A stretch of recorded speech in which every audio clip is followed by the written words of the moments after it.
So without further ado, I'm going to introduce our speakers. Kevin Clark, you met last month if you were here. Kevin is an artist that's passionate about technology and development. And he is a Berklee College of Music alum and founder of the tech company Point Motion. And Point Motion serves individuals who are neurologically impaired by interfacing with music. And the cool thing about Kevin is he was a 2018 Velocity cohort member and won our seed stage investment that year. Following this program, he fell in love with Winston-Salem and moved his business and his family from Boston to Winston. And his wife is here too, Imen, back in the back of the room. So Kevin, in addition to founding an amazing tech company that's creative and in healthcare, Kevin is an avid blockchain and cryptocurrency and NFT maven, and now consults for various companies that are active in the metaverse. I'm sure you can read all this on his bio, but basically he's really working hard to help creatives come into the metaverse. And that's why he reached out to me and said, we've just really, this technology is so important and it's gonna go places, and I want our creatives to understand how it can be meaningful for them. So Kevin is gonna be speaking, and I'm gonna go ahead and introduce Ryan, who is our moderator today. Mr. Moderator, he is an expert at that. He takes it very seriously. There will be tough questions, so get prepared. You might need to take notes because there's going to be tough questions. He is with the UNC School of the Arts as the director of METAL, which is the Media and Emerging Technology Lab. So he is all about the metaverse and VR and AR, and runs brilliant programs at METAL and UNC School of the Arts that really help focus on emerging technologies. And so including virtual reality, augmented reality, motion capture, and others. And Ryan has been at the forefront of technology for many years. He came to us from Silicon Valley. He was the executive vice president of Blipper, one of the world's leading companies for augmented reality and computer vision. He knows so much about this space. When Kevin told us that he wanted to do this, I was like, oh, well, let's get Ryan involved. So they're here together in one room. So it's a miracle. But I'm going to turn it over to them. They've got it all planned out, and I'm going to get out of their way. Thank you, Kevin and Ryan. All right, welcome. Margaret, thank you for the kind introduction. Nice to see everyone. We've got a packed agenda ahead, and I think we want to dive right in. I am relatively new to NFTs myself, and so I'm excited to learn just as much as I think you guys are today. Just kind of run through the agenda. What we'll do is we'll start with just a quick poll of the audience. We really want to meet you where you are and get an understanding of what your interests are in NFT and Web3. And then Kevin's got a kind of a foundational presentation that he'll take us through to kind of familiarize us with this space. Then we want to jump into some moderated questions and then close out with making an NFT. That's right. And then of course, open audience Q&A. And so throughout the process, as you have questions, please write those down, put them into the chat. And so that way we can cover as many of those as possible before the end of the session. We've got a lot to fit in the hour, so we can do it. So let's get started. First and foremost, the question we want to ask you all is, please raise your hand or respond in the chat with who knows what an NFT is. Do you have a good understanding of what it is? Awesome. Put your hands back up one more time. Thanks. Starting with you, can you describe an NFT for us? A token on the blockchain. Absolutely, that qualifies. That you could verify. Absolutely. Any other thoughts to add to that? Token on the blockchain that we can verify? I assume it's tied to some physical or virtual artifacts like an image or a 3D model, something that, and there's probably some set of rights subscribed to you for the image of these things. If you have that access to that token, it can unlock that you want, and you have those rights to that. Right, and that's definitely a part of it. We can get it, like, to bring those two together. It's a token on the blockchain that hosts data. And that data can come in the form of IP ownership. It can come in the form of digital wearable. There's different data assets. It's more than just a unit. A token, a crypto token, the difference between an NFT and a crypto token is just a unit of measurement on a certain economic value. So I think the community pretty much knows. I mean, we're pretty spot on there. And online, we're seeing about 63% are familiar with what an NFT is. Awesome. The next question I'd like to ask you is there are lots of reasons why people are interested in NFTs. And so please raise your hand if you're an artist who is interested in creating NFTs. Awesome. And for those who are interested in investing and making 7 figures or more in NFTs. Some interested people there. Yes, yes. And also if you have a project, a game, a company that you're interested in fundraising using NFTs. Fundraising with NFTs. Some people looking to fundraise with NFTs. So and also online, I think that's pretty representative. And so we're mostly filled with artists who are interested in creating NFTs, but there is an interest in investment and also in basically buying and selling and profiting off of NFTs. There are some others as well. Is there anyone else that's interested in NFTs for any other reason that maybe we didn't cover? Yeah. Perhaps providing infrastructure around NFTs, like hosting or trading or developing the text. Absolutely. So the marketplace, the infrastructure around NFTs. Yeah. Absolutely. Is there a place for them to replace like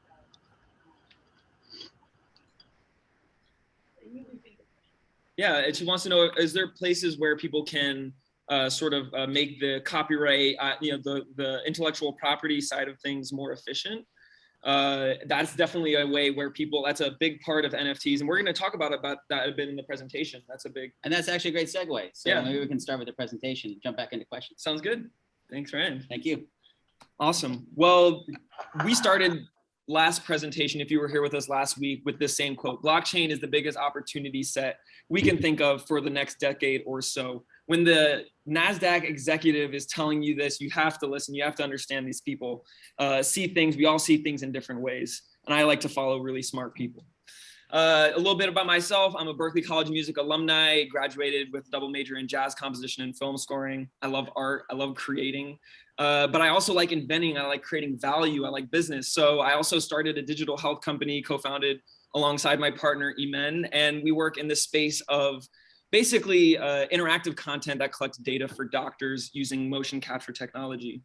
Through that, I've also been investing in the blockchain space since 2017. I remember the good old days when Decentraland was 7 cents and I was trying to convince my family that this was going to be a big deal. Fortunately, they got in before it got too high. So it's one of those things where I would say my knowledge of it hasn't come from the developer side, more on the experience on creating and investing in the space. The main thing that I want to start with is really touching on the difference between Web 2, Web 3.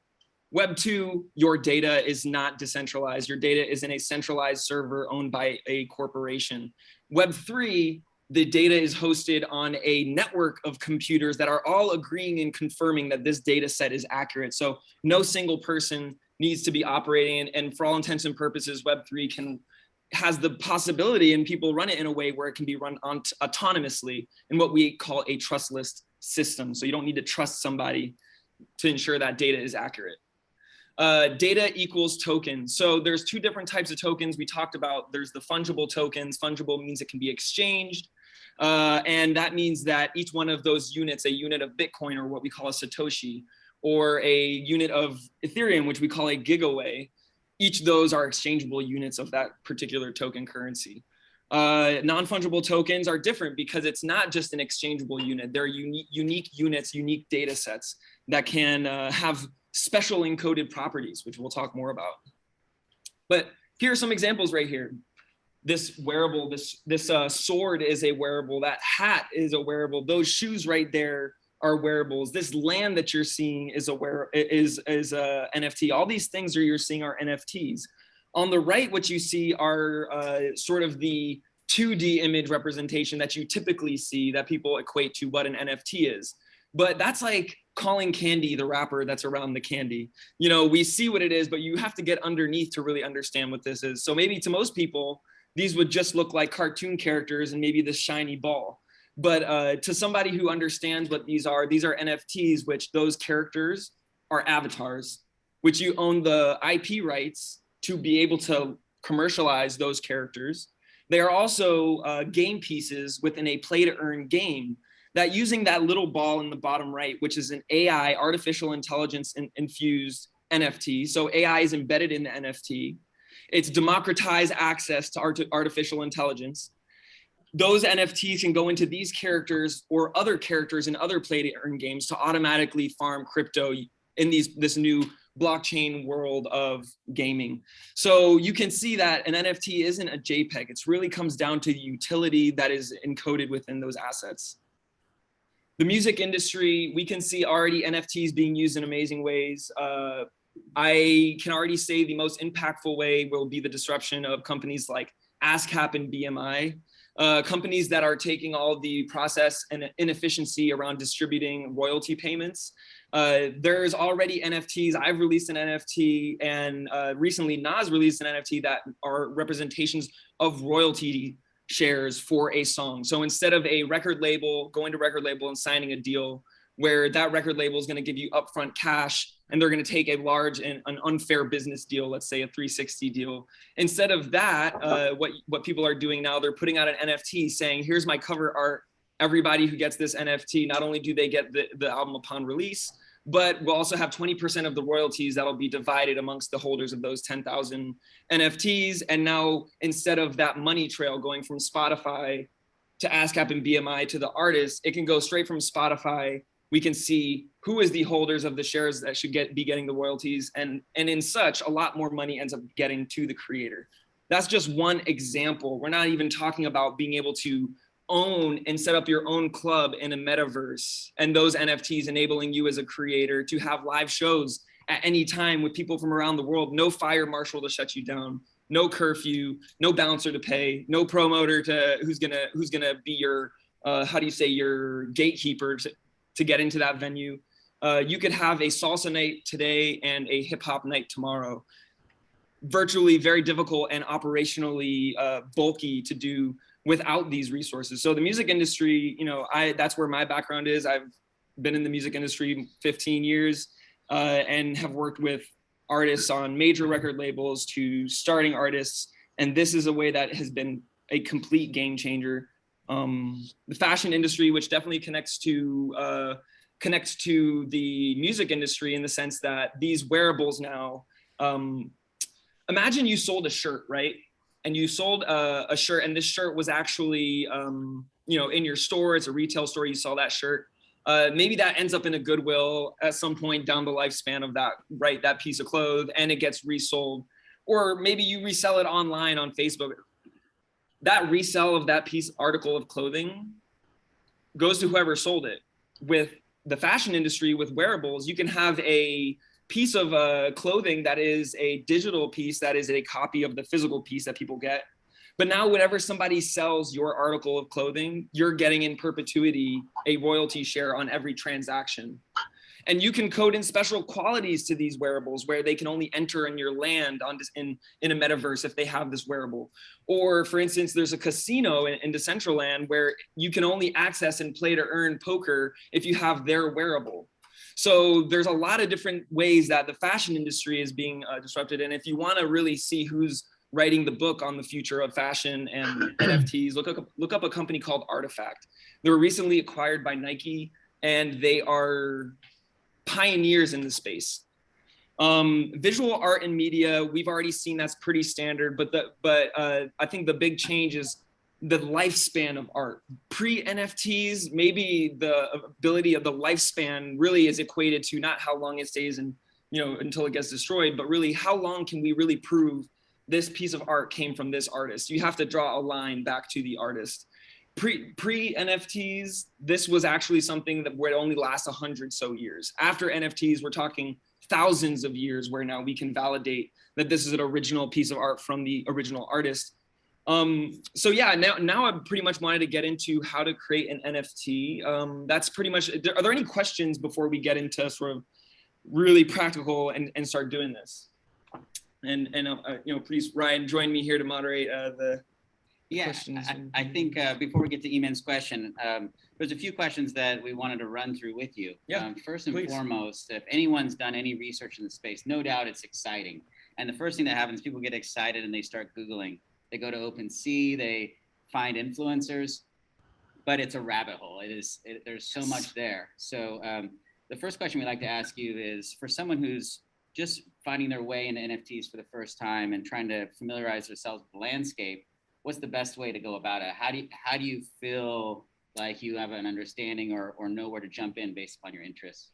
I would say number one, really become a part of a community. Surround yourself with smart people, not just any random community online, but a community that you've, like, I think this community is by you all coming here, this is an important first step. I think really after that, it's educating yourself on the safety and always making sure that is your first, don't believe everything you hear online. Just because you have an NFT doesn't give you the commercial like licensing rights to it. There's actual standard formats. So like learn about the security and become a part of a community. And those are like the essential first steps. And we can expand on that, but I would say, to keep things simple, find your way into those things before getting too deep into the rabbit hole. And speaking of communities, how do you find a reputable community? I've seen some communities online that it will cost you upwards of 6 figures to join a Discord channel.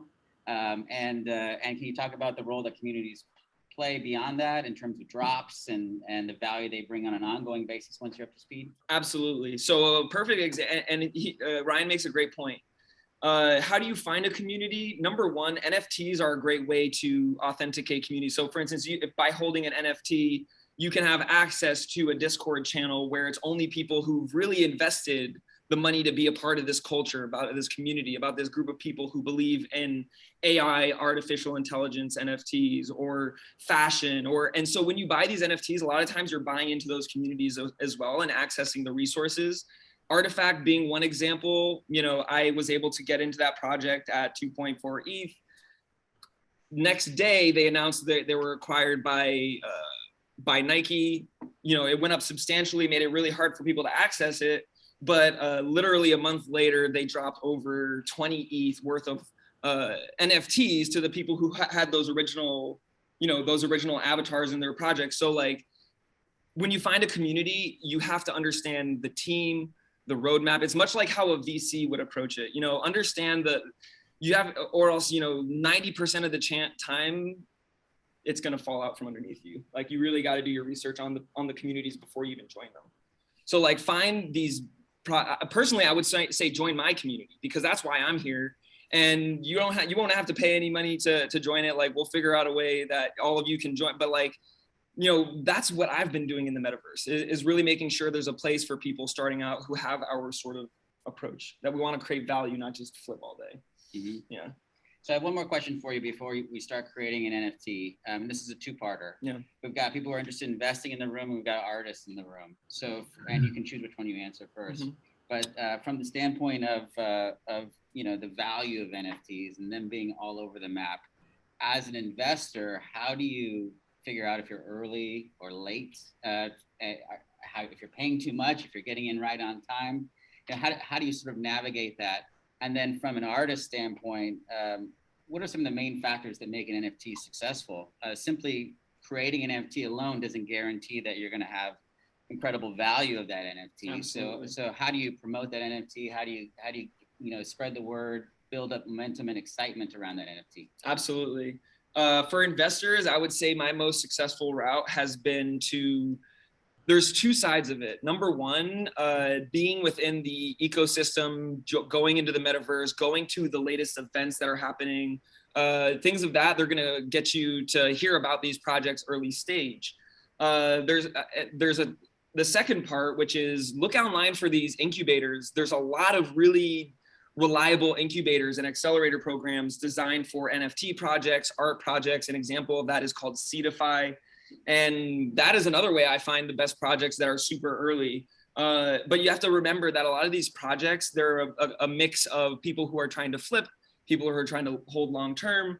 Typically a good project, you'll see, it'll go up, and then the people who are trying to flip, it'll bring the price down. what you want to do is you want to get into these projects when after those what we call paper hands leave the building. When it's down there, if you really can research, and on my YouTube channel, you'll see there's a whole video around rating NFT projects. If you just look up Kevin on Earth on YouTube, there's a video on there about rating NFTs. It comes down to their team, comes down to their Discord channel, comes down to certain red flags to look out for. If you're a creator, what you really want to focus on. So on the investor side, it's being community, finding the incubators, and that's I think the easiest way to find good projects that are early. On the creator side, start a live stream where you're in the community and you're doing events and you're creating a culture. But also remember, it's not about the art, it's about the efficiency that you've created around transferring value to your supporter, to your consumer. It's not not the art, it's about that value exchange. For instance, now when we're going to create our NFT, we're going to do a silent auction, and I'll be bidding on it myself. We're going to do a little auction here, and whoever gets this piece is going to get the NFT, and that NFT is going to entitle you to a 1-hour training, coaching session from me. And because you have the NFT, I can validate that that's actually the real one. If you chose to hold it, and then I ended up at 1 million subscribers, right, on my YouTube channel. Right now I'm like, 2,000, nothing. But say I did get to 1 million, you still have that NFT. And now the value of that, I would imagine, has gone up substantially. And it doesn't require me to go through a website or something that is like having to do a third-party trusted data set. I always know whoever has that NFT has the right to redeem that. So you can sell it to somebody else and get the value on it, but I'll still know that that's the real one. This is sort of like how I see the direction of this all going, really. Right. One follow-up question regarding that. If, for example, the person who gets that NFT, they choose to spend that hour with you, is that NFT still valuable? Absolutely. I would say so. For instance, here's a perfect example of that.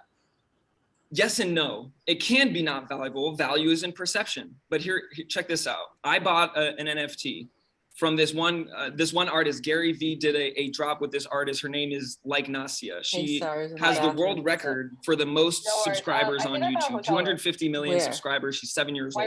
She dropped an NFT project, and the #1 NFT, you get a opportunity to meet, talk to her, get all these like collectible toys, this whole bundle, right? And so what I did is I purchased that NFT. Cost $16,000. You probably need it right? through Sunday. Ended up using that to conduct an interview with her and have her on my show. Well, just then I used the content footage to mint an NFT of the first time the biggest YouTube star in the world ever came into the metaverse. I minted that content into an NFT, and I said, any video studio that wants to own the video of the first child star to ever enter the metaverse, how much here you is go, that it's for sale. total? So now, to take that to this, maybe what you did is you turned this in for a 1-hour session, coaching session with me, right? And then you took that video and then you minted it into an NFT, and then you attached the licensing rights to that content to sell on the market. The idea is like obviously less chance with, like not as sure thing with like Nas, somebody who already has 250 million subscribers, but that's the way that you can see how value can be captured within this technology. Thank you very much. Thank you. Hope everyone caught that. I'm still processing a little bit on this end. And so maybe we should jump into the creation of the NFT process. I agree. Yeah. Oh, please. So in that scenario, you purchase that NFT for that hour, that Artists, right. do they also get a downstream residual on everything you sell? He asked it based on the NFT that I purchased from that person, do they get a downstream residual from that sale? They do. Every time I sell that NFT itself, the original one that I bought from them, they'll get a residual on the resale of that. So basically when I sell the content, but on the content itself, the new NFT that I minted, they wouldn't get the residual on that. I would get the residual on that, because I own the piece of content that I made using that NFT. The residual is coded into the NFT itself. So say I bundled the content with that NFT and I sold it, a percentage of the sale from from A will go to like Nasi, a percentage of the content, the NFT that I made would go to me because I coded it into the NFT that way. And is that ratio hard coded at the front end as part of the initial agreement? You can do whatever you want. So that's something to be careful about. Imagine, you know, there's actual people who you have to look at these things when you buy an NFT, because imagine you buy something and then you look and you go to sell and you're like, whoa, there's 15% less here than I anticipated, because you didn't realize that you didn't check to see in the actual token contract, you'll see how much, like before you process, it'll tell you how much royalty is going to who. Sometimes people don't check for that. Yeah, great question. And Iman? So from what we understand here, there is the investment process. There are projects that we've had. So it's technically a portfolio. So sometimes some people enter the metaverse.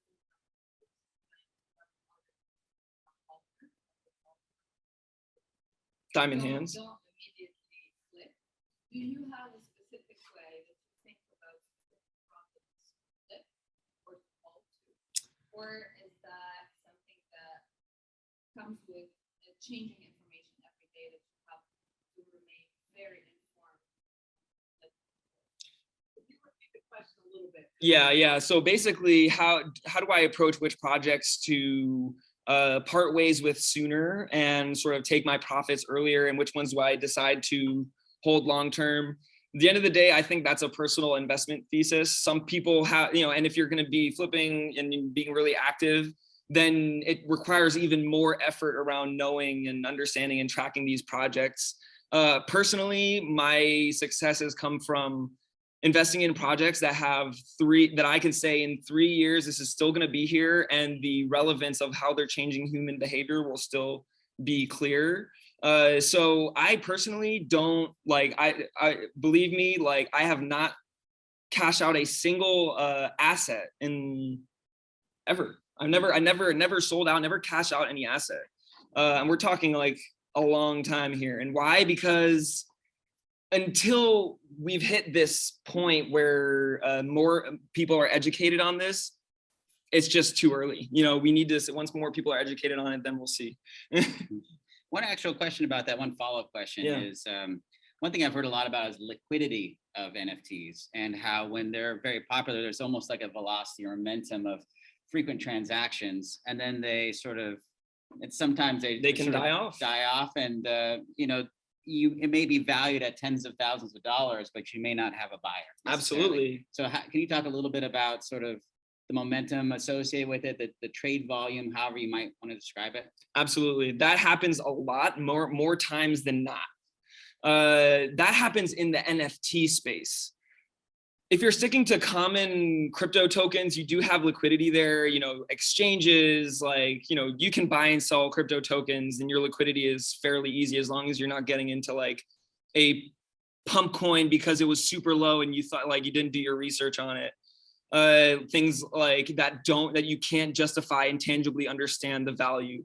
Like those, you don't want to, but if you set it to the normal, like Ethereum, Matic, Mana, you know, Phantom, all these sort of standard, what we call like sort of ecosystem tokens that drive, like they have developers on Ethereum who are building apps, and so they require Ethereum to even participate. So like those, you're not going to have so much trouble. But if you get into these other projects where you're not doing your research on, you know, the team, on their roadmap, like roadmap is everything. Like when you're looking at these NFTs, it really is like looking at things through the lens of an investor. You have to like vet the team. You have to look at everything you can, just as if it was a company. Instead of investing in your stocks, you're investing in their assets. And if their assets don't create value for their ecosystem, then people are going to stop buying it. And then you're going to be out of luck, you know?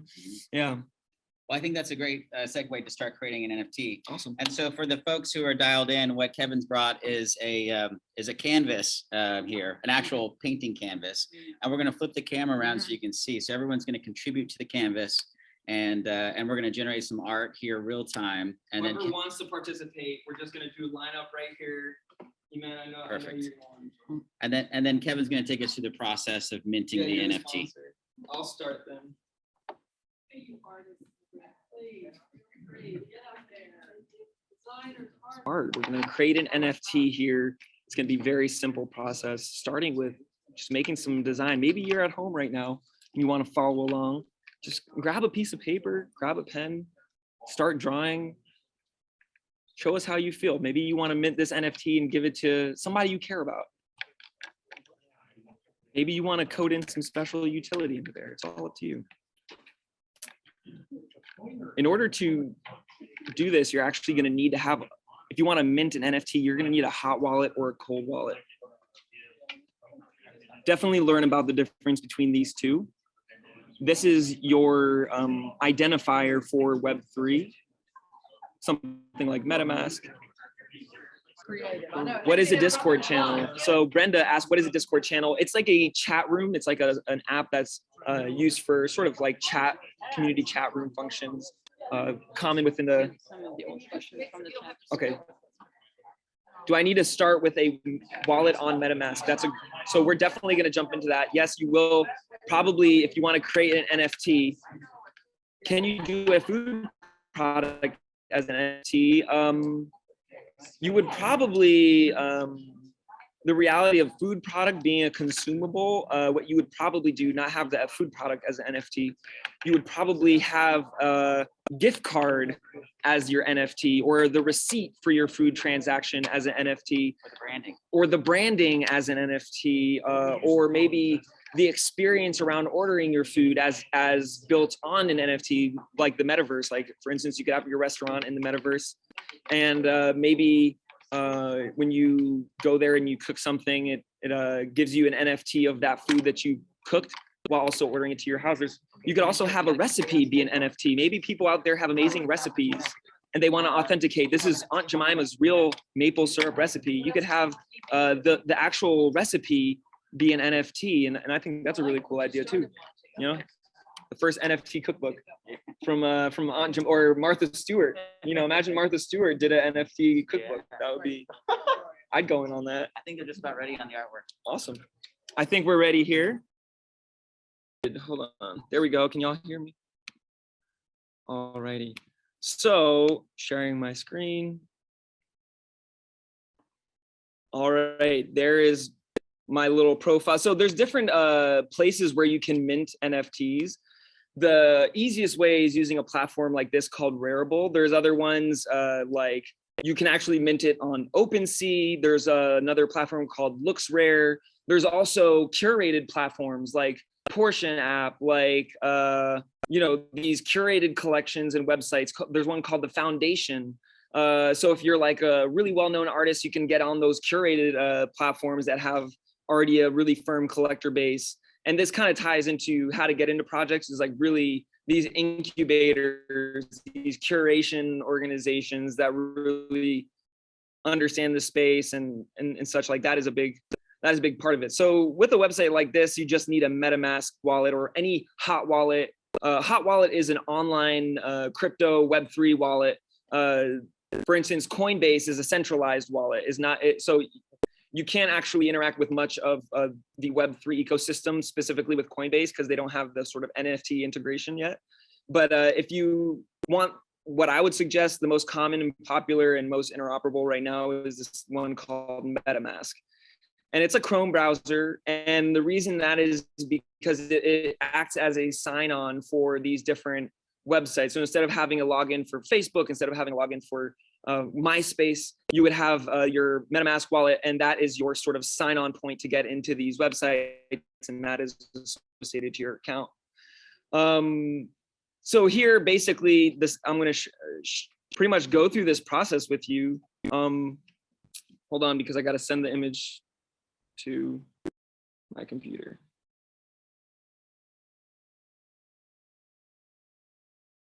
Alrighty. So we created this art piece, and I'm gonna just show people here on the screen so they can get a look at what this looks like here. Everybody, wow, look at that. Can we get a round of applause for our artists today? Somebody's gonna take home this beautiful piece of art created by our community, the first NFT created by the CCE community. Let's make some more noise. Let's go. So that is also going to come with opportunity to, if you choose, you can redeem that, and I will do a 1-hour coaching session with you on anything from how to make pancakes to how to make NFTs. It's your decision. So let's see. I'm going to pull up this file right here. Maybe I will. Hold on. Let's see if the airdrop will work. There we go.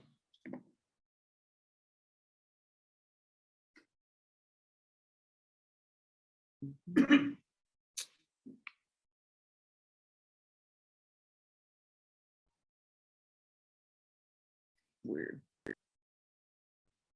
Sorry, I'm trying to get this on my computer. We're trying to do this the old way.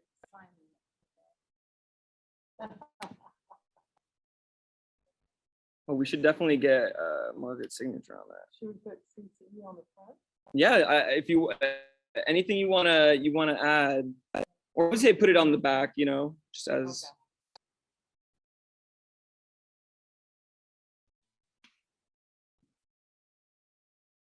I don't know why my computer is going so slow, but. So what are we doing now? I'm trying to get this file on my computer so that I can. Oh, so you can put it through the minting? Exactly. Technology. It's great when it works. Question mark? I don't know. I'm getting spinning beach ball here.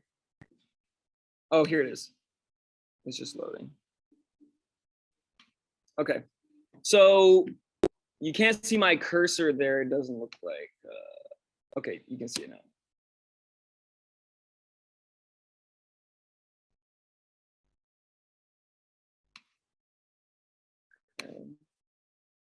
Here we go.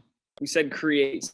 So now we're here. It's going to allow us to choose a blockchain. So you can, each one of these blockchains has different qualities to them. Ethereum is the most common. You see how it says signed in? Because actually on the MetaMask, you can be loaded into different networks. You know, you can be in the Ethereum network, the Tezos network, the Flow network, the Matic network. There's many different networks that you can find crypto on. Just as a note, like more than 90% of developers in the Web3 space create on Ethereum. It's a very common and sort of like active development space. So people choose to develop in that space because there's this expectation that it'll be more interoperable with the earliest sort of apps that are in the market. You have a choice to say, is this going to be a single or is this going to be multiple? We're just going to make this a single NFT. So it's a 1 of 1. And there's different reasons to have different amounts, but as you can see, it's pretty simple. Let's see, we're going to see if we can drop it.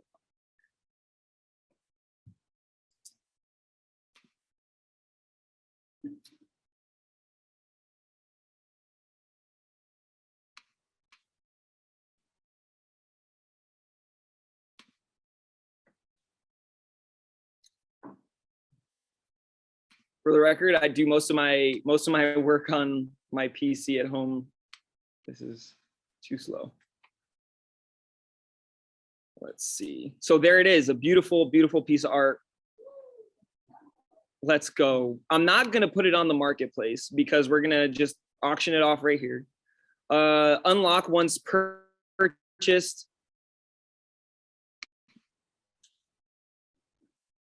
You could choose to put something here unlocked once purchased. That could be a link to a discount code for a piece of clothing. That could be you know, a file, a code. It can be anything. We don't need to really put anything on this one. There's different, you can create your own collection or you can just mint it as a rareable collection. If you create your own collection, you have to pay more gas because you're doing more of a bigger transaction on the network.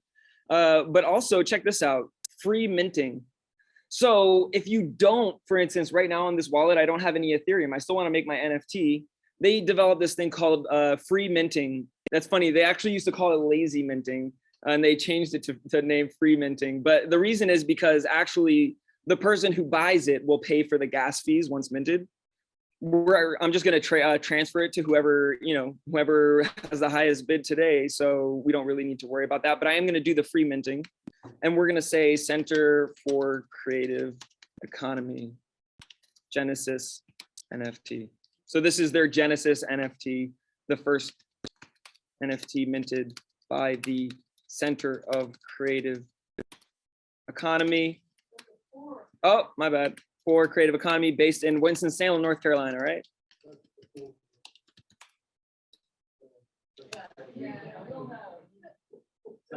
would not believe how that one work. So what do you think? What do you think the royalties should be on this? We just keep it at 10, Margaret? I think 10% is fair. Oh, that's right. I have to take that.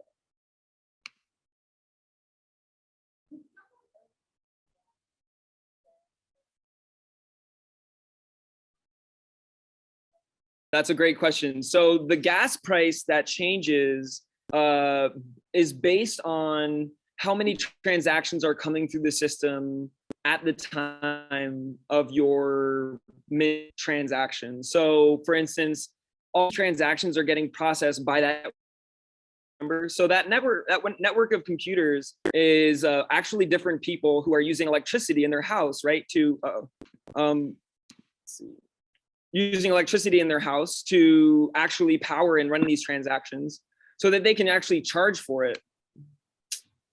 Getting a network error here. Oh, I think it might just be because of Wi-Fi. It might not be on the right Wi-Fi.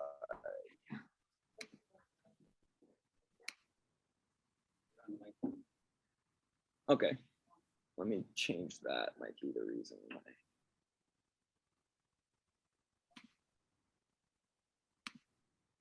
But oh yeah, that's right. I'm on the Winston starts. Okay, sorry, y'all.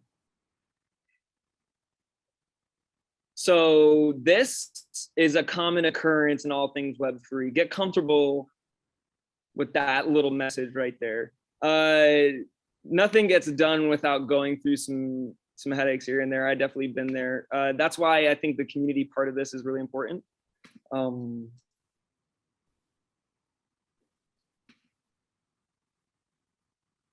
don't I see?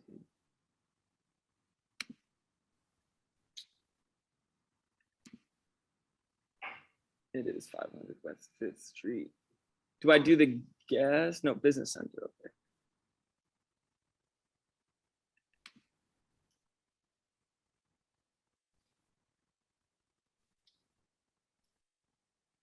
And for everyone who's online and in the room, we're digging into our Q&A time a little bit. And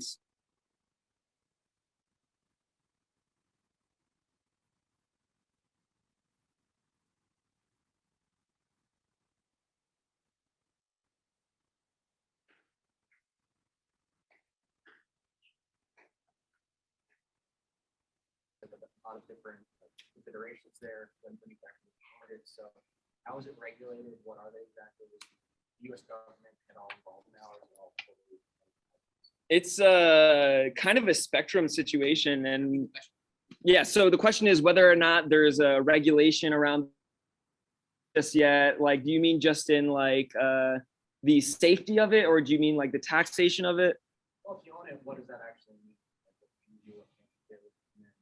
Who's mandating this? There is, it's kind of not, there's no set in stone like answer on that just yet. It's really like there are the common laws that you can fall into. Like if you're frauding people, you know, the government will come after you. If you're evading taxes, the government will come after you, right? But there hasn't been a standardization, or at least a statement that sort of that I'm aware of. Does anyone have any thoughts on that, like on how government regulation? Yeah. Well, imagine it's treated like property. So it's like holding stock. And you sell it within a year or less or loss. And if it's longer term, then you pay the long-term profit. Oh, there you go. Absolutely. Exactly. So if you have it short term, you know, and you flip it, you sell, you pay the taxes on that. But if you're holding the property, the asset long term, you know, you pay for those taxes when the value gain is realized, you know, once you sell that. And that's typically people, I'm not saying do this, but people are like always looking for ways to evade that, you know, and stay out of what they call KYC, know your customer sort of things, like Coinbase. You know, if you're operating all through MetaMask, it doesn't have that sort of clarity. But look, Yay, we did it. we minted. What did I do special there? I kept pressing the button. So Kevin, more specifically to answer your question, somebody buys the NFT for the painting we just made. What do they get? What are their rights associated with that? They're going to get this is just the image that we haven't put in any special properties like access to a venue, access to maybe voting power in a DAO. Maybe this could be used for a lot of different things. There's no IP protection around this. The pure value that you're going to have from this is a recording saying that if you come to me and you say, hey, I'm the owner of this NFT, that I will say, yes, I know that I've made an agreement that I'm going to do a 1-hour coaching session. So by purchasing this, you get that as well as the intrinsic value of holding the first NFT from the CCE.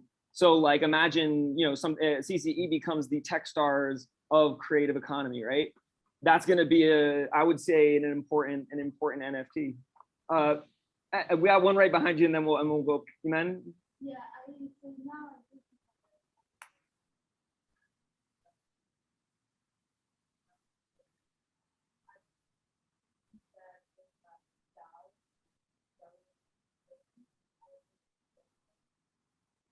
DAO stands for Decentralized Autonomous Organization. It is using blockchain to do a voting system. So people can actually do, voting on the chain. So a trusted and transparent voting system using blockchain. So in Decentraland, based on how much land or mana that you have, i.e. your investment in the ecosystem, it gives you a certain amount of voting power. So like, for instance, with this NFT, imagine the Center for Creative Economy set up their own DAO, which is very simple process to do. And they made it so instead of having your board of directors votes happen on pen and paper or recorded, I don't know how you do, you would do it via a DAO, and each board member would have like an NFT in their wallet that would say, I'm a board member, and it would give them a certain amount of voting power in the DAO. So now you have a forensically accountable trace of who voted, when they voted, what was their voting power. And so that's one of the values that even something like this could come later down the line. Yeah. What could they, a picture, create another NFT, the picture that's looking upside down, thinking of the picture, maybe another NFT. Is that just tacky form? You can do that, and a lot of people do that. Repeat the question. Yeah, sometimes people will say, like, what's to prevent you from taking this image, making a new version of it, flipping it, whatever, reposting it. The difference is purely whether it can't be authenticated as the original. Because of the blockchain, we already know what the original was. That doesn't prevent somebody from coming and making a copy like Bored Apes they sell for $1 million, right? People take a screenshot of them, they post them as a derivative project and people buy them. And people do that, there's nothing stopping from them. But when Bored Ape comes down the line and they say, we have an event and only Bored Ape holders are allowed, that person who owns the real one, they're going to scan, they have a way to validate their NFT, and they're going to get into the party. And the people with the derivatives are going to be like, they're like, no, this is, the contract's valid. This isn't the original. Yeah. Okay, I'm gonna just. Let me get one more All right, question. well, I just want to make sure that we have to end at 1, and we were gonna try to sell the NFT, and there are 2 coaching sessions there. There's coaching sessions available with Kevin after this. Yes. So, does anybody, we have 15-minute coaching. We have 2 people online that have already requested it. Does anybody in the room want to do that, stay around and talk with Kevin? Yeah. And So- one last question, and then we'll go to. You were speaking about gas, so I wanted to see if you could touch on mining farms. Yes. So they're not so economically viable on the small scale anymore. Earlier on, I know people who set up one computer and they were able to do well. The more that you mine a token, the more complex the mathematical equation has to be like solved in order to make another unit. So it gets progressively less valuable. So, mining really only works these days like profitably if you have like a storage container that you've packed with these rigs, and like you're really conscientious on how much energy you're and energy efficiency. It has to be very operationally sound right now. I would say start looking into AI mining on the blockchain. Now that's going to be another layer of mining that is about to come. Those AI NFTs, people are going to set up basically AI training gyms on their computer. Instead of using their computer power to mine tokens, people are gonna like AI is gonna democratically access through NFTs, and people are gonna start training their NFT AIs to do everything from DeFi trading, play to earn games. And basically, I think that's going to be a new economic model around mining that's going to be a lot more profitable. And that's what I'm looking at. Look up a company called Altered State Machine.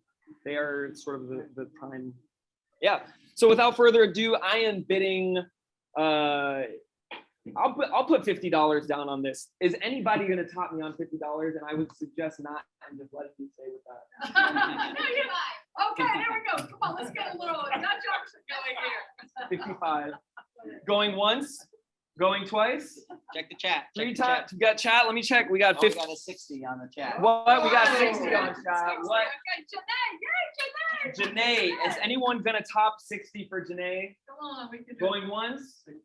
All 65. right. Let's go. We got 65. 65 going once. We got 70. 70. 70, Janae's What? on On fire. the screen. Yeah. We're just gonna do it. Janae's on fire. We're at 70. Is there anyone who's gonna say 75? Sure.